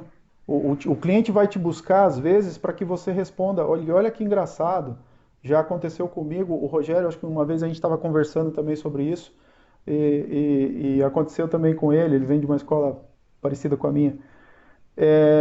Você ser referência no cliente já nem estar trabalhando naquela empresa, e ele falar para você, cara, me ajuda, o que que eu faço? E você não ter para ele uma solução de produto seu, mas falar, olha, faz assim, assim, assim, tal. Então, a referência fica tão grande em relação a isso, que sempre que você quiser trazer, ele vai te consultar primeiro para trazer uma solução. E eu não estou falando isso aqui para me gabar, não, gente. Estou usando como exemplo de como é a percepção do cliente com você, como ela pode ser, tá? Como ela pode ser. E isso, o Harry está lembrando, é a relação humana. A confiança que o cara tem em você, naquilo que você diz, não é aquilo que você vende, mas é aquilo que você diz, né? Ele acredita tanto que ele vai fazer, e quando ele precisar realmente do que você tem, ele nem vai contestar o que você tem. Porque quando você disser para ele o que for fazer, ele vai confiar, e aí sim você tem essa capacidade de entender o problema dele, porque você está inserido, você entendeu o problema dele, né? Vamos lá, gente. No plano de venda, então, fazendo um resumo aqui das coisas todas, a gente já está, juro que está acabando, não assustem com 50 slides ali embaixo, não. Conhecer o plano da empresa é importante. Conhecer o teu mercado é igualmente importante. Definir vendas e metas, né, com a equipe também. E isso eu transmito agora já. Você, vendedor, tem que ter as tuas definições de metas de valor de venda. Não é só volume, volume, volume, volume, volume, volume, volume. Isso é importante, mas ele tem que ter valor agregado. Você tem que vender aquele monte de volume sempre com bom dinheiro, para que você ganhe dinheiro, né? Definir estratégias de táticas de venda, e é a forma que você vai abordar cada mercado. Alinhar essas vendas com a forma de transmitir a informação de marketing. Marketing aqui, gente, eu quero pontuar uma coisa muito importante. Marketing não é ficar fazendo bandeirola, cartaz, não. Marketing é você pegar um caso de sucesso, transcrever, ter o aval do cliente e levar isso para outro. Isso também é marketing, tá? Isso pode ser uma solução de suspensão numa moto, isso pode ser uma solução de ganho de potência no motor, isso pode ser uma solução de otimização de estoque num cara de transmissão, tá bom? Isso realmente tem uma série de formas de se trabalhar que a gente precisa explorar melhor. Mas fala, poxa, tive um sucesso aqui nesse cliente, foi super legal. Tá, qual foi o sucesso? Vender? Qual foi o retorno que esse cliente, o que esse cliente enxergou de valor nessa sua venda, né? Então isso é muito importante fazer, então esse alinhamento e monitorar esse resultado, gente. Não, esse mês eu vendi 50 mil litros de óleo. Poxa, bacana. E o mês passado eu vendi 10. E o mês seguinte, 10. O que você fez de diferente para vender 50? Preço? E voltou para casa dos 10 porque não tinha preço? Ou aconteceu alguma outra coisa? Ou você realmente teve uma oportunidade diferente que somou 40 e você sempre vende 10? Gente, avaliar suas ações, o que eu fiz de bom, o que eu fiz de ruim, né? Vamos pegar isso aqui então, gente, ó, agora entrando um pouquinho em produto para a gente exemplificar e entender esse valor. Como é que eu estou colocando no mercado o nosso 75,90, né? A Patrícia citou, a gente tem um preço interessante. Tá dando eco aí, obrigado, gente. A gente tem um cárdago tração integral 75,90, GL5, autoblocante. Como é que eu trago isso como solução, gente? Que mercado que eu estou inserindo esse cara? Né? Com quem que eu quero competir? Eu quero competir com quem tem valor. Se o cara me comparar aqui com um produto qualquer de outro fabricante que eu nem sei se sintético é, ou nem sei se ele é autoblocante, muitas vezes não é. Né? Ah, eu tenho um outro 75,90. Não é autoblocante, ponto final. Né? Eu tenho que explorar o fato dele ser sintético, eu tenho que explorar o fato dele ser autoblocante e inserir isso como solução no cliente. Né? A Patrícia falando assim, compara o Gear 300. Beleza, estou comparando o produto top. Consigo até, nesse caso, posicionar com um preço melhor, né, Patrícia? Sei lá, minha tabela está X, eu posso X mais 15% e ainda ofereço 10% de desconto para o cliente e ele está felizão. Né? Super show isso, super show. Então eu tenho que aproveitar essas chances de incrementar onde eu posso. Eu sei que não é todo lugar que dá para fazer isso, gente. A estratégia passa por isso. Tem lugar que a gente não vai poder simplesmente agregar e falar que deu desconto. Não, a gente tem que posicionar. Lembra? Uma coisa é posicionar preço pelo consumidor, outra coisa é preço pela concorrência, outra preço por custo. Né? São 3 estratégias de preço que a gente tem que usar. Né? Então, o R$ 75,90 é um exemplo clássico. Aliado ao tudo que a gente pode oferecer com R$ 75,90, mais os exemplos que a gente deu aí, que o pessoal já posicionou bem o produto, é com quem que eu estou competindo, gente. Vou bater uma Fuchs, vou bater uma Motul, uma Mobil importada, um Valvoline importado e boa! Boa! Né? Que mais aqui? A TF6, né? Gente, eu tenho vergonha de falar desse produto. Estou inclusive discutindo o redesenho da ficha técnica dele para vir algumas coisas, a pedido do pessoal da PEC Motors aí do Paraná, que trabalham muito bem a linha de câmbio. Então, o pessoal já de antemão, a gente está redesenhando as classificações da ficha técnica para ficar mais clara, tá? Mas sim, tem um produto. Temos um custo interessante, temos uma abrangência que poucos no mercado têm, e aí eu vou fazer o quê? Comparar ele com o Dexon 6 da Mobil? Né? O cara vai reclamar porque o Dexon 6 ou o Dexon 6 da Petronas é mais barato? Vamos lá, o que eu estou entregando? Que características e valor que eu tenho para entregar com esse produto para o cliente? Né? O fato ainda de eu ter uma embalagem econômica que é o tamborete de 60 litros. Né? Eu tenho que colocar esse cara no topo. Eu tenho que pôr ele próximo dos caras grandes. Nenhum outro, gente, e essa pesquisa eu fiz, nenhum outro produto no nosso mercado local, tudo bem que a gente não tem todas as homologações aqui, tá? Não vou passar por arrogante. Mas nenhum outro produto no nosso mercado local tem tantas homologações quanto o nosso tem. E vamos pegar o resultado contrário disso, gente? Não tive um problema de aplicação até hoje retornado como caso de, poxa, não funcionou, a não ser que tenha sido aplicado errado. Mas também não me chegou. Porque, poxa, LT7141, conseguimos? Atingimos. Toyota T4, atingimos.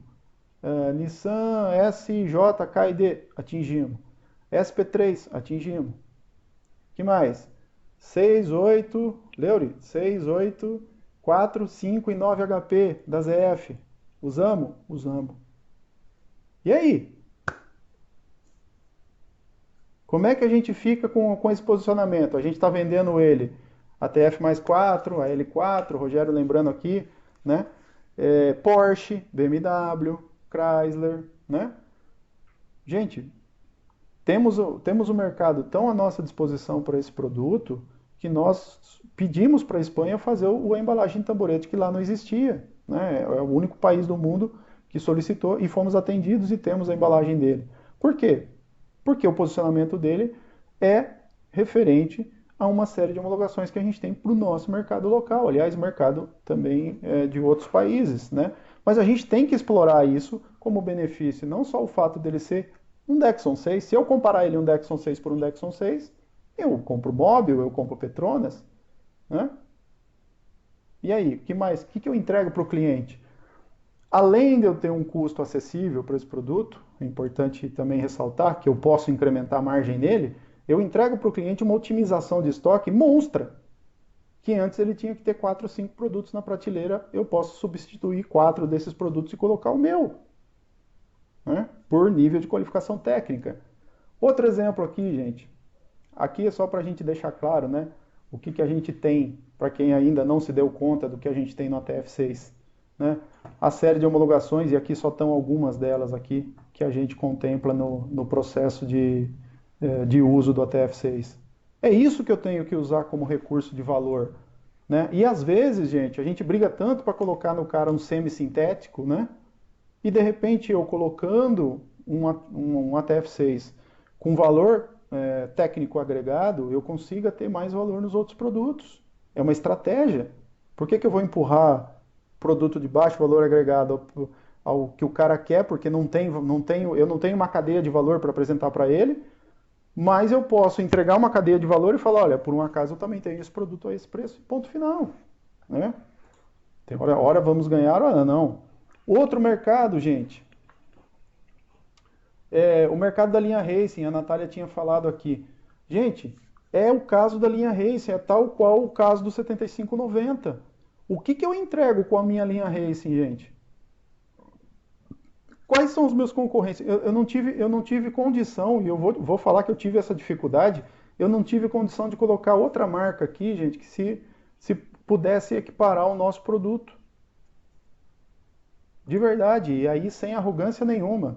Isso já baseado em teste de usuário, em como esse produto entra como solução, no mercado híbrido que a gente tem das motos de alta, tanto com as motos estradeira. Enfim, a gente tem uma gama de aplicação para esse produto. A gente está entregando esse valor? Ah, é mais difícil, porque o conceito da marca anterior já está há muito tempo no país, e não sei o que. Ótimo, mas a gente tem que dar o start, né? A gente tem que fazer o mercado provar e reconhecer esse valor por uso, né?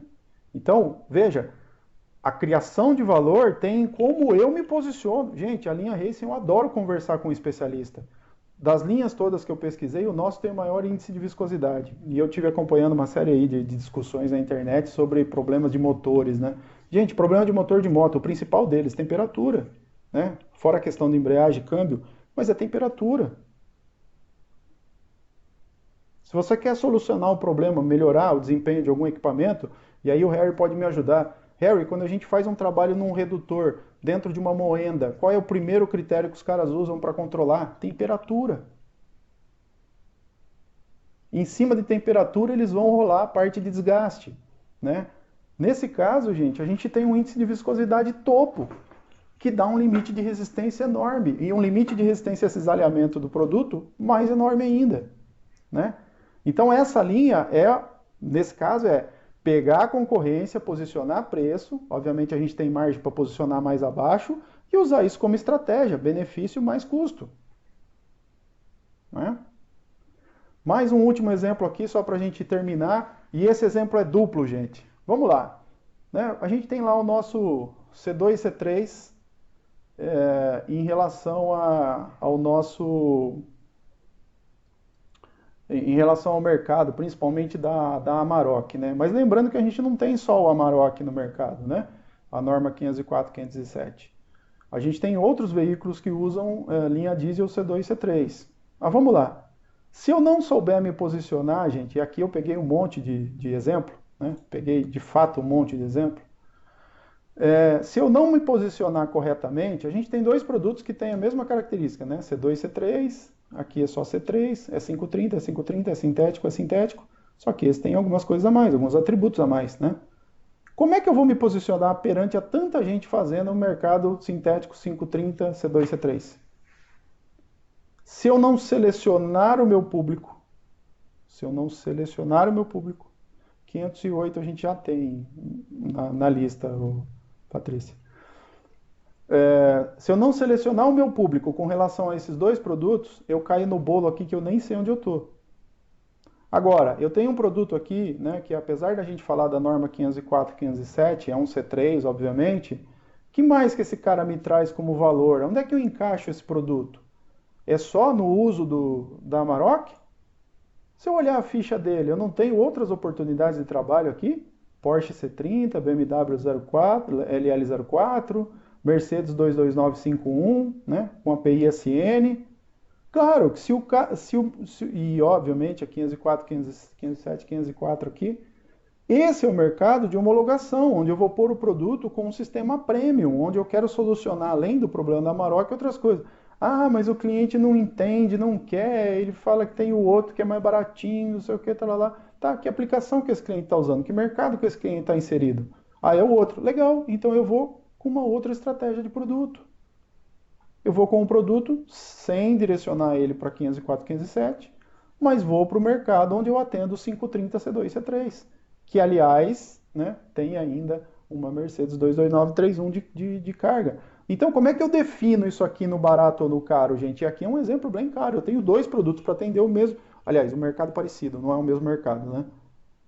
Como é que eu uso estratégia igual para o mesmo produto? Eu vou simplesmente fazer lista de preço baseada em margem e ponto final? É isso? Longe disso, gente. A estratégia tem que estar muito mais intrínseca onde eu estou posicionando meus produtos, né?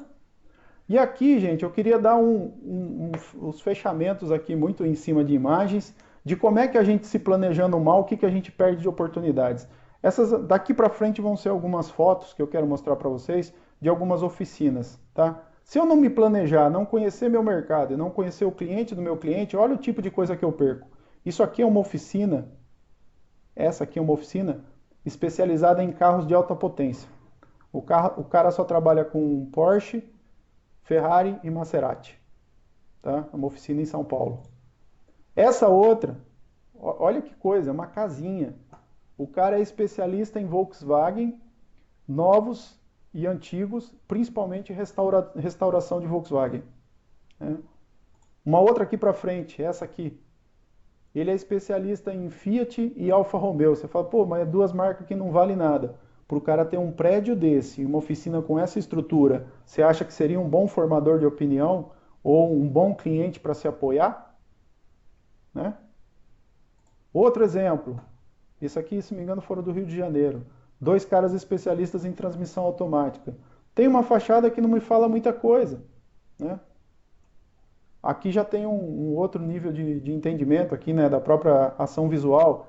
E às vezes a gente deixa passar esses caras aqui porque a gente só quer ir atrás desses aqui. E aí tem que fazer o quê? 19 mil promoções e não sei o que lá, e você nem sabe se você é uma solução ou não para esse cliente. Por outro lado, eu posso me apresentar como uma solução para esse cliente e esse cliente fazer a minha construção de marca, me auxiliar na construção de marca, né? Aqui são outros dois exemplos, gente. Isso aqui não é nem pela beleza, mas são dois especialistas em duas localidades, uma no Rio e a outra não me lembro exatamente de onde eu tirei. Dois especialistas dentro do mercado brasileiro também em câmbios automáticos, por exemplo, né? Então, precisamos planejar melhor as nossas ações no mercado de moto também, gente, né? É importante saber que mercado que eu vou inserir, né? Onde é que eu vou mostrar valor para o cara? Eu vou falar para esse cara do 2050 ou eu vou ficar brigando com esse cara aqui que é só balcão, que ele tem que vender A ou B, se ele não tem, se eu olhar na prateleira do cara aqui, a única coisa diferente de 2050 ele só tem capacete, né? Então essa seleção nossa de vendedor passa por isso, porque, por exemplo, se eu crio o conceito nesse cara, é mais fácil eu interferir nesse e colocar meu produto nesses. Agora, se eu ficar querendo só socar produto nesse, sem que esses dois conheçam o real benefício do produto, nunca você vai sair dessa mesmice aqui. E como eu disse, tem hora que você tem que falar que não serve. Tem horas que você tem que falar que não serve. Esse não é cliente para mim. Certo? Aqui tem uma frase, gente, já agora sim, né, entrando pro final. É uma frase do livro, né, A Arte da Guerra, né? E ele é muito claro na questão da estratégia e do caminho, né? A estratégia sem tática é o caminho mais lento para a vitória. Então eu sei onde eu quero ir, mas não sei o que eu vou fazer, eu posso chegar à vitória, mas eu vou demorar pra caramba para chegar lá, né? E só saber o que eu vou fazer, mas sem saber para onde eu vou ir, é o ruído mais alto entre o processo da derrota, tá? E aqui, gente, outra frase, mais duas frases de impacto, né? Não existe jeito certo para fazer a coisa errada. Pode tentar. Pode tentar. Não existe jeito certo para fazer a coisa errada. E aqui eu repito sempre. Se a gente falha ao planejar, a gente planeja ao falhar. Então, fico aqui já com o meu muito obrigado para todo mundo. Eu sei que foi um assunto um pouco mais pesado, mas eu espero que isso reflita para vocês um pouco de pensamento, um pouco de reflexão nas ações do dia a dia. Se a gente de fato já está sabendo o que fazer com a marca, se a gente sabe os diferenciais que a gente tem produto a produto, seja por conhecimento técnico, seja por experiência do nosso cliente, né? A gente fez realmente o mercado reconhecer isso ou não, né? A gente está inserido, ou eu só estou fazendo o trabalho de loja, né? Como é que eu quero que alguém procure a minha marca da loja se eu não faço o processo, do mercado experimentar as minhas soluções como soluções verdadeiras, né? Não só como mais um produto nesse mercado maluco que a gente tem. Então, eu tenho feito isso, né? Eu tenho de fato trazido essa luz para o meu produto, para o valor que eu tenho na marca, né?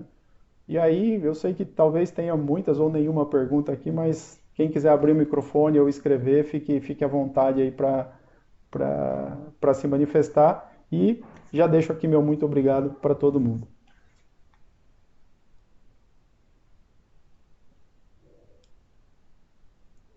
Eu te passo depois, Patrícia, do 508, mas o 508 já existe, 508, 509, a gente tem o 540, existe ali umas questões com ele, mas ele já está em linha, né?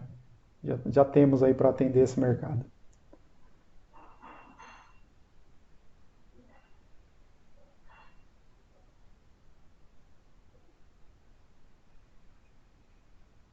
Beleza, gente? Obrigado aí, o pessoal de Portugal, obrigado também por acompanhar de novo.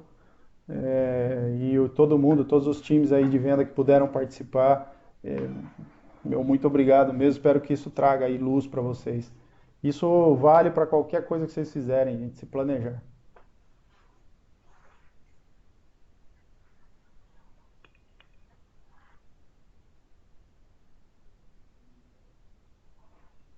Não, dos novos lançamentos, segunda-feira, gente, eu vou fazer mais um treinamento só da linha mundial, da linha Neo, tá? Toda a linha nossa de PCMO. A gente vai focar só produto e oportunidades aí que a gente tem, tá bom? Aí o Diogo já tá rodando com 7580 lá. Valeu, Alexandre.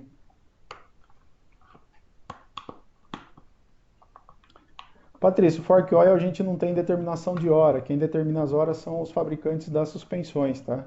A gente precisa saber qual é a experiência de cada um ali. Se você for pegar 50 marcas diferentes, cada um dita às vezes nem por hora, às vezes por quilômetro, enfim, é muito pontual.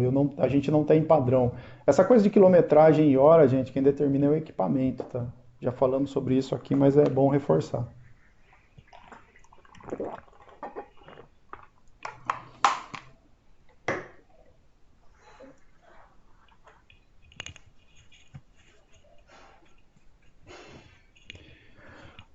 Luiz, a vantagem da venda consultiva ante a agressiva você pode ser muito pontual, né? Então, faz, e você faz. Então, o gasto de energia é seu, né? Você fazendo, empurrando e não sei o quê. A consultiva é quando você precisar ser agressivo, o cliente te entende, né? Então, você vai para cima e o cliente aceita. E muitas vezes o contrário é mais forte. O cliente te busca como solução. E aí você tem uma fidelização maior. A agressiva, cara, você vai fazer por um pacote de força, por uma oferta, né? Mas a consultiva, você vai ser a referência para esse cliente. Passa a ser em vez de ser mais um vendedor de lubrificante, passa a ser o cara dos lubrificantes. Então o cara vai perguntar a você, vai pedir ajuda, não é? E aí você pode também adicionar valor ao próprio lubrificante através do valor que você tem, do conhecimento que você tem. E cria normalmente relações muito mais duradouras. Em vez de ser um cara que aparece aqui de vez em quando tentando vender, não, inverte o conceito. Você não é o vendedor, o cara é que passa a ser o comprador.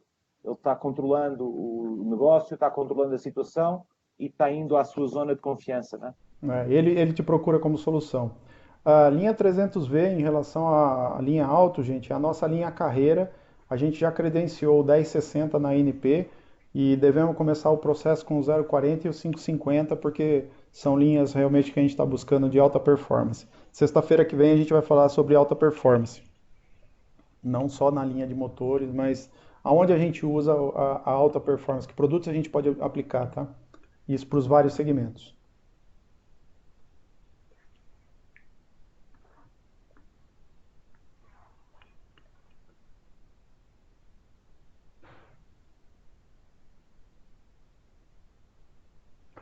Fluido de freio, alguém falou sobre o fluido de freio aqui. A gente está em processo, mas com essas paradas, não a intenção é ter sim, né? A gente tem algumas alternativas, inicialmente a gente vai buscar o importado, claro, né? Mas a gente vai buscar também algumas soluções, talvez estratégias locais, está muito indefinido. O início é importação, mas está na mão da. Isso é um processo que não passa pela ANP, passa pelo Inmetro, é um processo de segurança, tá? Linha 2060 de performance, gente, não é necessário, tá? O nosso 1060, ele é para esse tipo de aplicação, né? Na verdade, com uma fluidez primária melhor e um produto que parte de uma base sintética com adição de polímeros de ésteres, né? Aliás, de bases de éster com adição de PAO, polialfa-olefina. Para vocês terem uma ideia, PAO é a base do produto para compressores, para trabalhar em altíssima temperatura. Aditivo para radiador também é talvez só para moto por enquanto, Newton. É um mercado onde a gente sabe que tem gente que vende água colorida e a gente, na verdade, quer vender homologação. E aí já é diferente. Temos que ser mais estratégico para fazer. Tem uma série de outras prioridades aqui. Não, estamos de olho, mas tem um pouquinho menos, um pouquinho mais de coisa na fila antes da gente trabalhar com isso.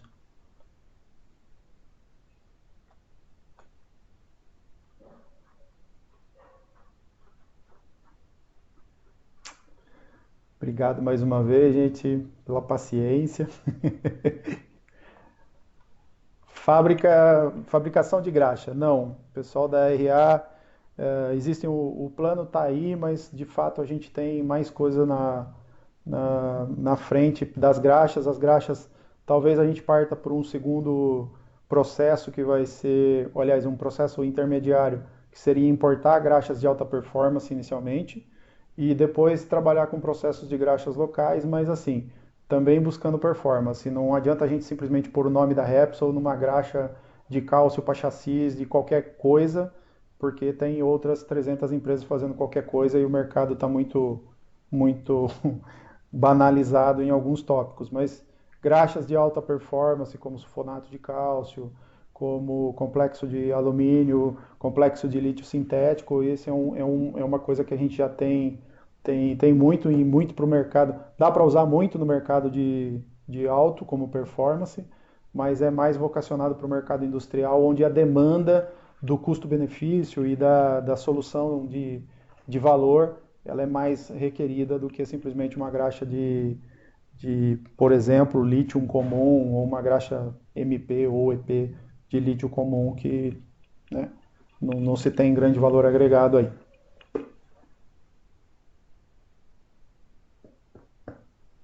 Projetos temos muitos, gente. Assim, quero que vocês entendam isso, né? A gente está fazendo aqui, dançando um pouco conforme a música, mas a ideia sim é evoluir, é crescer, é ter uma, uma posição mais clara aí do que a gente quer para o mercado brasileiro, criar conceito, coisas estratégicas. A gente vai trazer bastante novidade ao longo do tempo aí. O semissintético novo está em processo, gente, está em vias de, tá?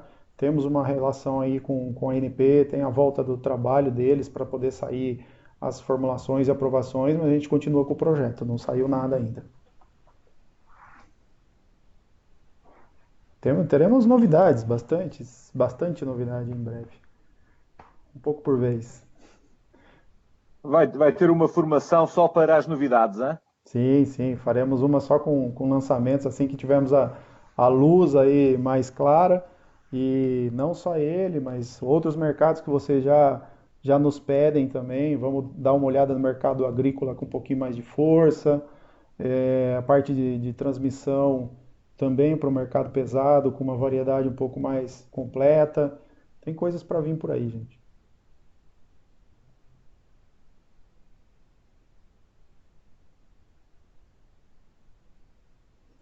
Bom, acho que deu então, né? Vou encerrar aqui a gravação, agradecendo mais uma vez a todo mundo que participou. Espero que tenha sido útil aí, apesar de ser muita fala, eu espero que isso possa ter contribuído para as equipes e para o trabalho individual de vocês, a ponto de trazer uma luz ou pelo menos uma reflexão sobre o que a gente faz no dia a dia e como é que a gente quer construir isso. Eu quero reforçar mais uma vez, gente, a visão da Repsol é de crescimento com valor, tá? Se alguém está destinado única e exclusivamente, voltado a preço, ou não conseguiu agregar valor, vamos dar a mão e vamos trazer isso para a luz do valor.